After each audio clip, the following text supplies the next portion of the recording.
waxaan rabaa inaan ka jawaabo laba su'aalood mid waxay leedahay sida u jeedaan coach markii aan bariiska cuno xilliga afurka waxda ma cuni karaba caloosheeda way buuxsantay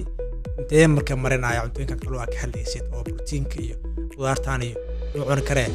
maxaan sameeyaa halkaan u baahan inaan helo cunto dhammaystiran intaan u gudbin su'aasha labaad aan hortaan ka jawaabo yes dad waxaa jira run ahaantii markii cuntooyinka hore ay bilaabaan yatana cuntooyin kale aan cuni karin sababtu maxay tahay sababtu waxay tahay ilaa cuntadan ay ka dhergaan mooyaane cunto kale ma aadayaan tusaale bariisa lagu keena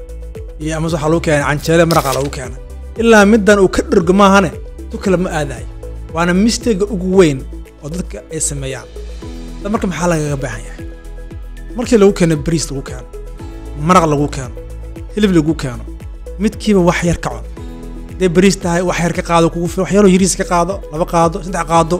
soo qaado hilibkii qayb yar ka qaado qudaartii qayb ka qaado mataqaana fruitkii qayb ka qaado sida ku buuxo calooshaada laakiin hadaa bariis ku bilowdo ilaa ka dhigto aadan joojinin de cunto kale space ma haysid baan waxaan ka hadlaayay baan mistake ugu badan ee dadku ay sameeyaan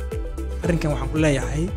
jooji oo afurka maanta bilow galabta tijaabi si mataqaanaa aad maanta u heshid cunto balanced ah oo dhammaystiran waxaan rabaa markaas inaad helaysid yani cunto kugu filan oo balanced ah jirkaagana u baahnaay isla markaana aad sidaas u dhargaysid